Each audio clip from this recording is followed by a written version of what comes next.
Mùi đàn một khúc hát dành tặng những ai đã buồn, buồn phiền này hay hân hoan kia số kiếp cũng đã an bài. Mùi đàn một khúc hát dành tặng những ai đã buồn, mọi trở ngại trong gai gian lao cố gắng bước tiếp sẽ qua đi.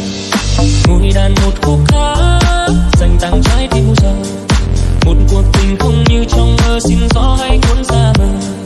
Mùi đàn một khúc hát